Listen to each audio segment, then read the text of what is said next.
আসসালামু আলাইকুম ওয়া রাহমাতুল্লাহি ওয়া বারাকাতুহু। সম্মানিত বন্ধুরা, আজ আমরা জানব এই ভিডিওতে স্বপ্নে সহবাস করতে দেখলে কি হয়। স্বপ্নে সহবাস করতে দেখা এটা কি ভালো লক্ষণ নাকি এটা খারাপ লক্ষণ? যে সমস্ত ভাই বোনেরা রাত্রিবেলায় গভীর রাতে স্বপ্ন দেখেন যে নিজের স্ত্রী বা পাড়ার প্রতিবেশীর সাথে সহবাস করেছেন, অথবা অপরিচিত কারোর সাথে দেখা করতে গিয়ে আপনি সহবাস করেছেন, যেটাই আমাদের ভাষায় বলা হয় স্বপ্ন দোষ বলে। তা এই স্বপ্ন দেখলে তার জীবনে অনাবিক সুখ শান্তি নিয়ে আসবে নাকি অকল্যাণ হবে? তো এই বিষয়ে বিস্তারিত কথা বলবো। চলুন, কার কিতাব থেকে নিয়েছি, কার ব্যাখ্যা নিয়েছি। তো বন্ধুরা, আমরা কোনো মন গড়া কথা বলি না, আমরা পুরো কিতাব থেকে আমরা ব্যাখ্যা নিই।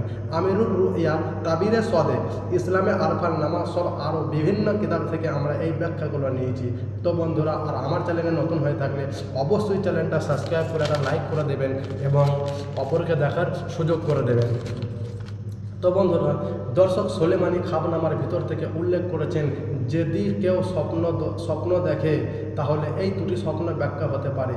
স্বপ্নে সহবাস করতে যদি কেউ দেখে তাহলে এই দুটি ব্যাখ্যা হতে পারে। নাম্বার 1, সে যদি নিজ স্ত্রীর সাথে সহবাস করতে দেখে তাহলে সে ধন সম্পদ লাভ করবে এবং তার শত্রুর পরাস্ত হবে। অর্থাৎ আপনার যদি শত্রু থাকে তাহলে সেই শত্রুর কাছ থেকে আপনি জয়ী হবেন। নাম্বার 2, স্বপ্ন যদি আপনি অপরিচিত কারোর সাথে সহবাস করতে দেখেন কিংবা জিনা করতে দেখেন, তা এর ব্যাখ্যা হলো যে গোপন পাপে লিপ্ত আছেন আপনি। আল্লাহ তাআলা আপনাকে ইশারা করছে, আপনি কারোর সাথে যোগাযোগ করার চেষ্টা করতেন, কারোর সাথে জিনা করার চেষ্টা করছেন, কিংবা ফোনের মাধ্যমে হোক, কিংবা চোখের মাধ্যমে হোক, হাতের মাধ্যমে হোক, আপনি জিনা করার চেষ্টা করছেন। তা আল্লাহ তাআলা আপনাকে ইশারা করছে যে বান্দা, তুই ভুল পথে যাচ্ছিস। এই স্বপ্ন দেখা মানে এ বান্দা, তোরা ভুল পথে যাচ্ছিস, তোরা ফিরে আয়।